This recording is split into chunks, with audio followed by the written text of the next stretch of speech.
Léo monte sur le toit, maniant habilement un marteau, commence à le réparer de temps en temps. Un vieil homme d'environ 80 ans, qui se trouvait en contrebas, lui fait des remontrances. Le travail avance bien et, après avoir terminé, le petit-fils et le grand-père rentrent dans la maison, satisfaits. Ils vivaient depuis longtemps dans cette petite ville. Axel avait élevé Léo depuis qu'il avait 5 ans, après que le fils et la belle-fille du vieil homme eurent péri dans un incendie avant la tragédie. Axel travaillait encore à la mine d'or, et lorsque son petit-fils est devenu orphelin, il a décidé que cela suffisait. Il est désormais responsable de Léo et l'élève pour qu'il devienne un homme bon.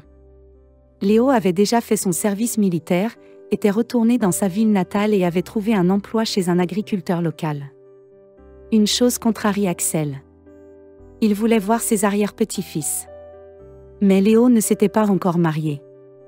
Il conseillait à son petit-fils de regarder les filles du coin, mais il ne se doutait pas que le cœur de son petit-fils était occupé depuis longtemps et qu'une fille l'avait quitté il y a de nombreuses années. Léo a commencé à fréquenter Charlotte alors qu'il venait de quitter l'armée.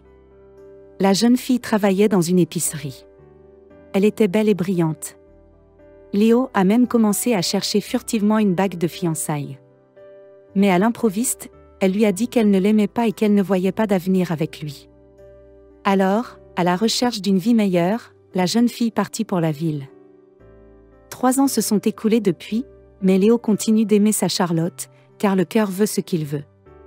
1 mois après que le toit ait été réparé à l'improviste pour tout le monde, Charlotte est revenue au village, non pas seule, mais avec sa fille d'1 an. Axel apprit la nouvelle par son voisin et ne fit que maudire les personnes âgées.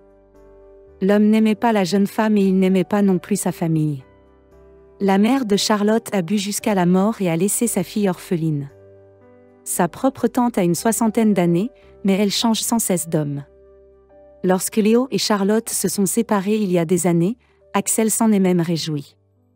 Aujourd'hui, il commence à craindre que Charlotte ne revienne dans la vie de son petit-fils, par prudence.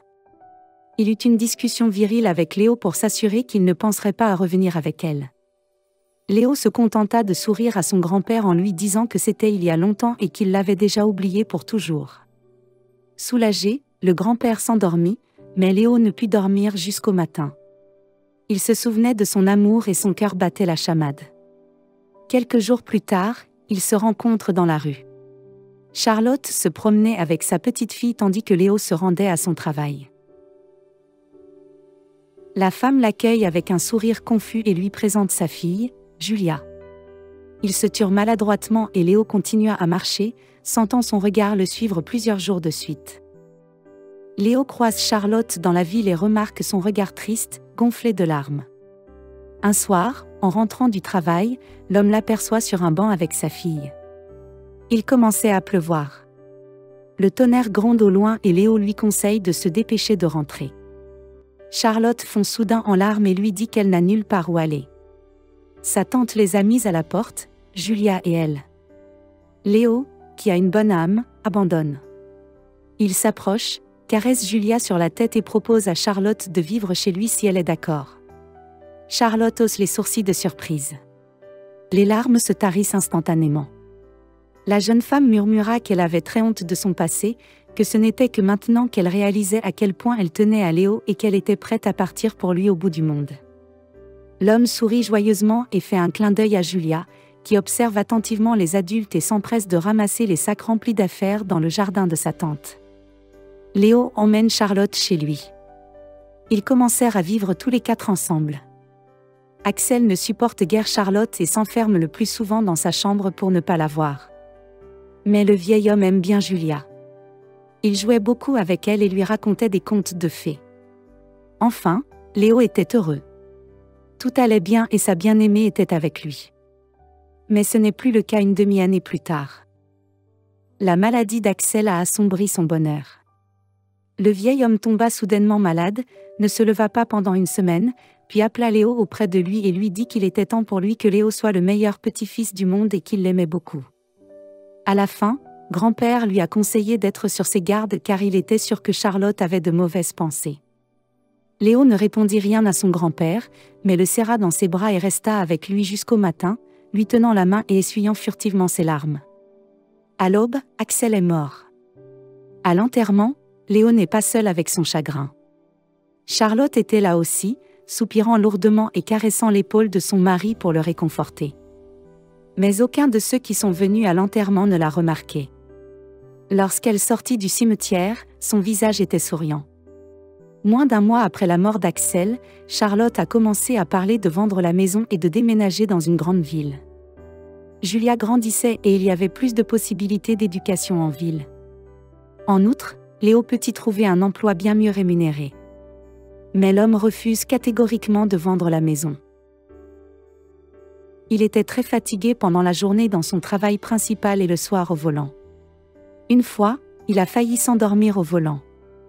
Heureusement, il a réussi à s'arrêter à temps. C'était le premier signal qu'il devait cesser de se torturer. Mais l'homme voulait que sa femme soit la plus belle et la plus heureuse, alors il a continué à se surmener. Un soir d'automne pluvieux, une catastrophe se produisit. La voiture a dérapé sur une route glissante, s'est renversée et a été projetée dans un fossé. Les sauveteurs ont dû extraire Léo de la voiture, tant le métal était mutilé et effrité. À l'hôpital, les médecins se sont battus du mieux qu'ils pouvaient pour sauver Léo. L'opération a duré des heures. Léo a ensuite passé un mois en soins intensifs. Sa colonne vertébrale est blessée et ses organes internes sont gravement endommagés. Enfin, sa vie n'est plus menacée. Mais les médecins ont dit honnêtement qu'il aurait besoin d'une longue rééducation. Il devait prendre régulièrement des analgésiques. Et il n'était pas certain que l'homme se remette un jour sur pied. Après avoir écouté les médecins, Charlotte a gémi et la première chose qu'elle a dite, c'est qu'elle n'avait pas d'argent. Ce jour-là, elle ne s'est même pas rendue dans le service de son mari, bien qu'elle ne lui rende que rarement visite, disant qu'il lui était difficile de le regarder. La femme s'est occupée de lui pendant 2 mois et a rapidement proposé de vendre la maison, avec le produit de la vente, de suivre tous les cours de rééducation dans les meilleures cliniques. Sa tante s'était montrée sensible à leur situation et leur proposait de loger chez elle également. Léo y réfléchit. Il voulait vraiment guérir et accepta afin de vendre la maison rapidement et de ne pas le déranger inutilement. Charlotte propose d'enregistrer la maison à son nom. Léo ne sentit aucune ruse de la part de sa bien-aimée, et lorsque le lendemain elle fit venir un notaire qui rédigea l'acte de donation à son nom, il n'hésita pas à signer les papiers, et bientôt un acquéreur fut trouvé. C'était une jeune femme. Charlotte et elle chuchotaient quelque chose dans le couloir. Et puis l'inconnu a regardé dans la chambre de Léo, voyant le malade alité. Elle a frémi et a vite refermé la porte. Léo n'a pas entendu ce dont il parlait, mais pendant ce temps, Charlotte a persuadé l'acheteur de signer le contrat de vente. Elle promet de faire une grosse remise pour l'engagement de s'occuper d'un invalide. Le lendemain, la nouvelle propriétaire arrive avec son jeune fils. La femme se précipite immédiatement pour pleurer Léo lorsqu'elle entend l'homme demander où se trouve Charlotte. Troublée, elle répond qu'elle a dû partir car elle avait déjà reçu l'argent pour la maison. Stupéfait, Léo murmure que ce n'est pas possible, car ils allaient dépenser l'argent pour sa rééducation. Plus tard, une fois le premier choc passé, Léo et la nouvelle propriétaire, Inès, discutèrent un peu, se demandant ce qu'ils allaient faire ensuite et partageant les péripéties de la vie qui les avait réunis. La femme avait préparé des herbes et donné la décoction à Léo. Il s'avéra que la grand-mère de Bernice était une grande herboriste et qu'elle avait transmis une partie de son savoir à sa petite-fille. Avant d'aller se coucher, Léo s'est rendu compte que, pendant toute la soirée, il n'avait pas demandé un seul analgésique. Ainsi, dès le premier jour de leur amitié, l'homme a soudain ressenti une soif de vivre. Inès avait très honte de ne pas avoir acheté la maison à Charlotte et d'avoir laissé Léo sans rééducation, alors elle le massait souvent pour essayer de soulager sa douleur. C'était difficile, et parfois Léo baissait les bras, pensant que tout cela n'avait servi à rien. Mais Inès persiste. Herbe, massage. Lumière. Exercice. Au bout de quelques mois, les premiers millions de résultats sont apparus. Léo est capable de bouger ses membres, puis de s'installer, puis bientôt de faire ses premiers pas. C'est une victoire. 2 ans plus tard, Léo et Inès se marient. Au fil des mois, ils se sont tellement attachés l'un à l'autre qu'ils ne pouvaient plus imaginer la vie l'un sans l'autre. Lors de leur mariage, une voisine, Olivia, prend le temps de donner une enveloppe à Léo et lui chuchote qu'il s'agit d'une lettre de son grand-père. Il l'avait laissée il y a des années avec la consigne de ne la remettre à Léo que lorsque Charlotte aurait enfin disparu de sa vie. L'homme lit la lettre et reste bouche bée. Le grand-père écrit qu'il a enterré un trésor en or sous le vieil érable, qu'il a sauvé il y a longtemps lorsqu'il travaillait dans les mines d'or. Léo réussit à se débarrasser du trésor comme il se doit. Il a acheté les champs voisins et est devenu agriculteur. Il a commencé à cultiver des produits propres et biologiques. Quelques années plus tard, Inès donna un jour naissance à un fils pour Léo.